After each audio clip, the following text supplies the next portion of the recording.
Pelican Bay State Prison. At the far northern edge of California, just miles from the Oregon border, sits one of the most scrutinized prisons in American history.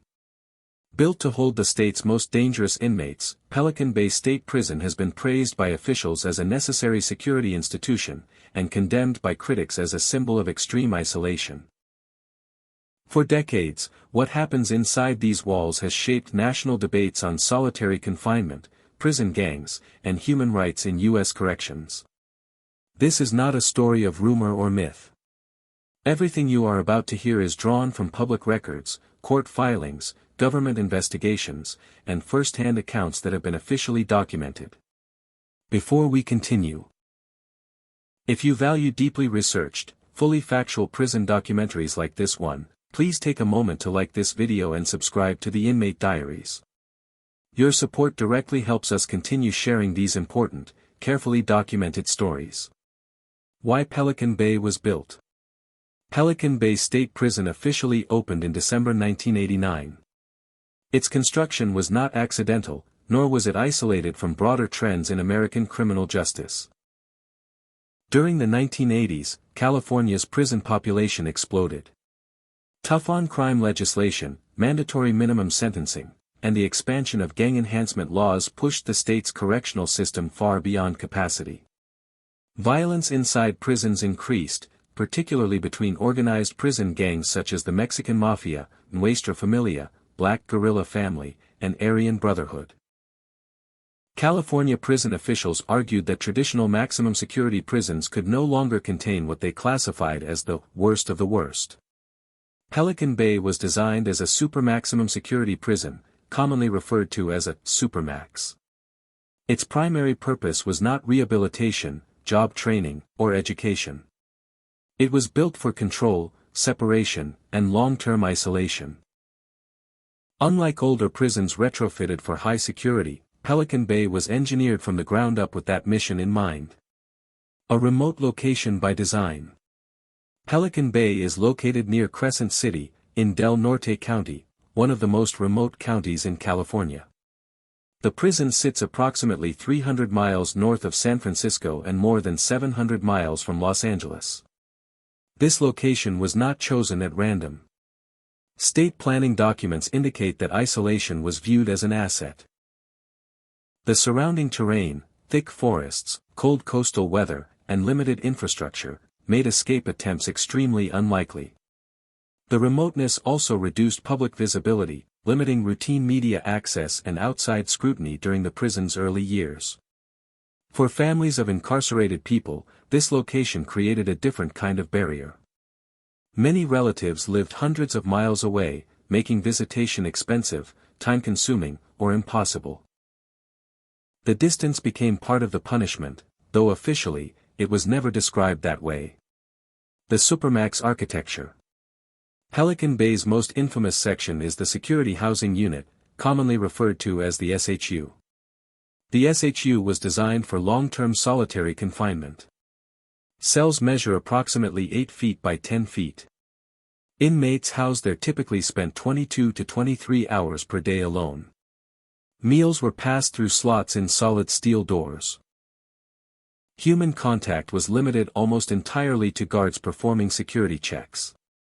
Exercise, when permitted, occurred in small, enclosed concrete yards, often described in court documents as resembling dog runs. These yards allowed exposure to sunlight but minimal human interaction. According to official policy at the time, inmates could remain in the SHU indefinitely, not for specific rule violations, but based on administrative determinations such as gang affiliation. That policy would later become the center of intense legal scrutiny. Who was sent to Pelican Bay? Pelican Bay did not house inmates based solely on sentence length or conviction type. Instead, many prisoners were transferred there due to perceived security threats, including alleged leadership roles in prison gangs, suspected gang association validated through confidential informants, involvement in serious violence inside other prisons. Crucially, placement in the SHU did not always require a new criminal conviction or disciplinary hearing equivalent to a criminal trial. Validation as a gang affiliate could be based on tattoos, artwork, written correspondence, statements from confidential informants. Multiple investigations later found that this system lacked transparency and meaningful avenues for appeal, particularly in its early decades. Early warning signs. Within a few years of Pelican Bay opening, mental health professionals working for the state raised concerns. Internal reports, later entered into court evidence, documented increasing rates of anxiety disorders, depression, hallucinations, self-harm. Psychiatrists warned that prolonged isolation could cause or worsen serious psychological harm, especially among inmates with pre-existing mental illness. Despite these warnings, SHU placements continued, and in some cases expanded. At the time, California officials maintained that the conditions were constitutional, necessary, and humane. That position would soon be tested in federal court. The case that changed everything. In 1990, a class action lawsuit was filed on behalf of inmates housed at Pelican Bay. The case, MadridVGomez, would become one of the most important prison conditions lawsuits in U.S. history. Plaintiffs argued that conditions in the SHU violated the Eighth Amendment's prohibition against cruel and unusual punishment, particularly for prisoners with mental illness. After years of testimony, site visits, and expert evaluations, U.S. District Judge Thelton Henderson issued a landmark ruling in 1995. His findings were complex and precise. The court did not rule that Pelican Bay itself was unconstitutional. However, it ruled that placing mentally ill inmates in the SHU constituted cruel and unusual punishment. The decision forced California to remove certain vulnerable inmates from extreme isolation, but left the SHU system largely intact. A prison under a national microscope. By the late 1990s, Pelican Bay had become a reference point in national discussions about solitary confinement. Journalists, civil rights organizations, and international human rights groups cited the prison in reports examining whether prolonged isolation met global standards for humane treatment. At the same time, California correctional officials continued to argue that Pelican Bay prevented gang violence across the entire prison system. Two narratives emerged, and both were backed by official documentation. One framed Pelican Bay as a necessary security tool. The other framed it as a warning sign. Neither side claimed certainty. And the debate was far from over. Entering the SHU. Once an inmate was assigned to the security housing unit at Pelican Bay, daily life changed immediately, and permanently, unless officials decided otherwise. There was no fixed sentence length for SHU placement. Some prisoners remained there for months. Others for years. A documented number remained in isolation for a decade or more. According to official California Department of Corrections and Rehabilitation policy at the time, SHU confinement was administrative, not punitive. In practice, however, inmates experienced it as the most severe form of incarceration in the state. Every movement was regulated. Every interaction was controlled. The cell. Each SHU cell measured roughly 8 by 10 feet. Inside. A concrete slab bed with a thin mattress. A combined stainless steel sink and toilet. Fluorescent lighting controlled externally. No windows to the outside world. Natural light did not enter the cell. The only view was the solid steel door, punctuated by a narrow food slot. Noise carried strangely in the unit. Inmates later described hearing distant metal doors, muffled voices, and the constant mechanical hum of ventilation systems. According to court testimony, some prisoners attempted to track time by counting meals or guard rounds. Because days, weeks, and months blurred together. A day without movement.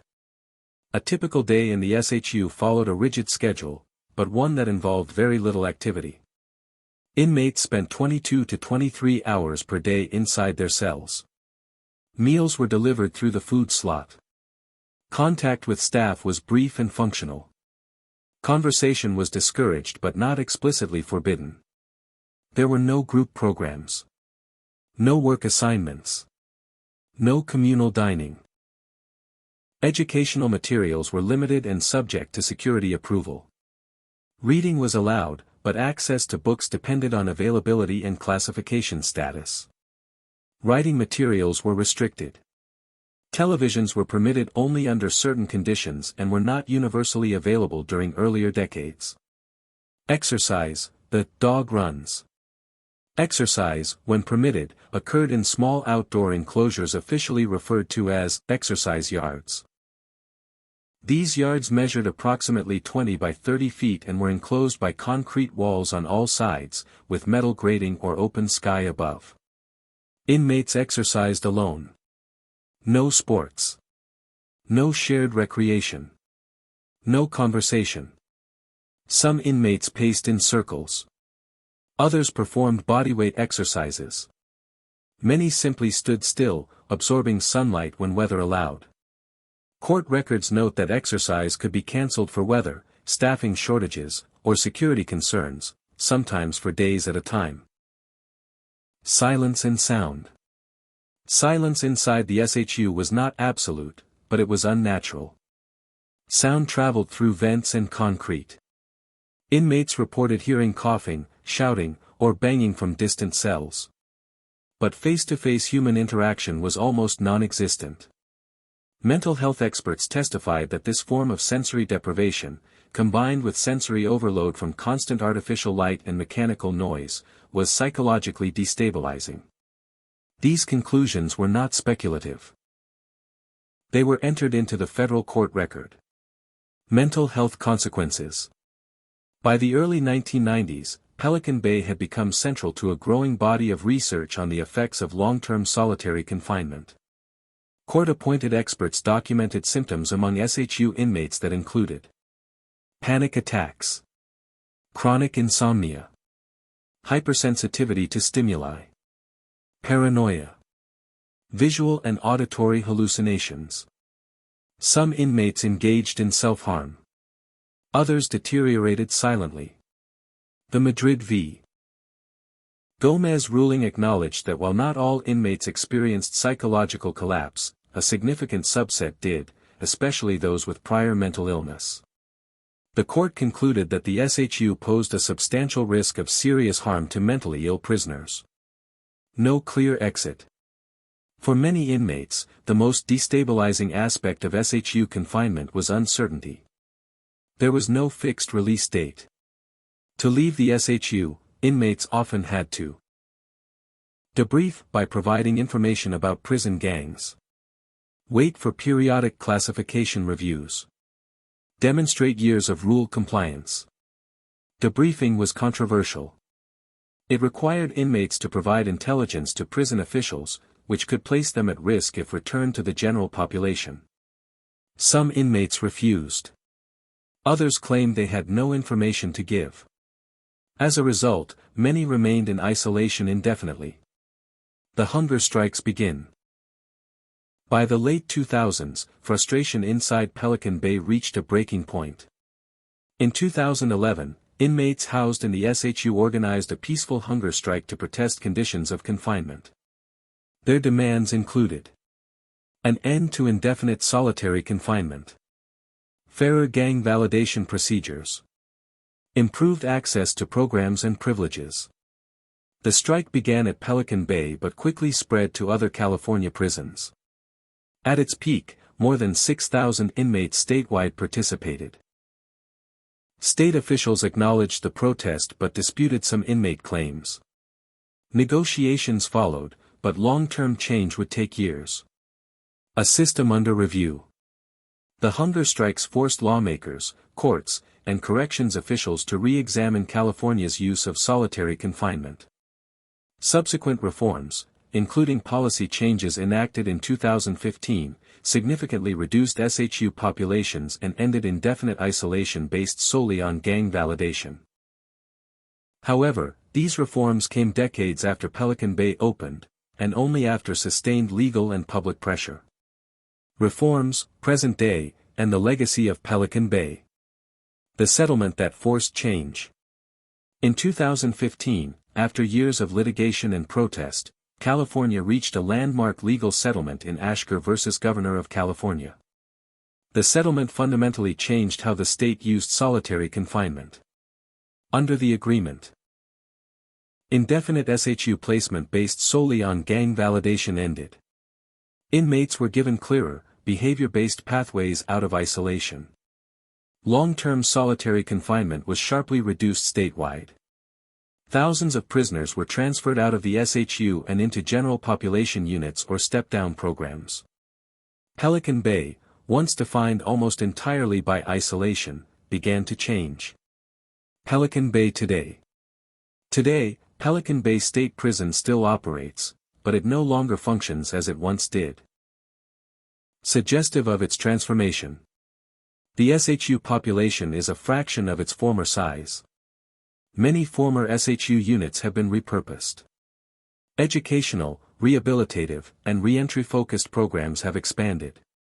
However, Pelican Bay remains a maximum security institution.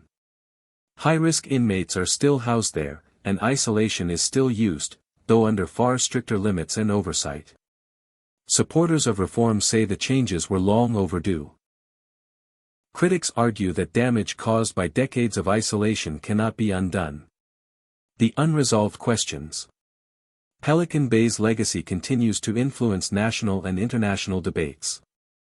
It is frequently cited in academic research on solitary confinement, legal arguments about cruel and unusual punishment, policy discussions on prison reform.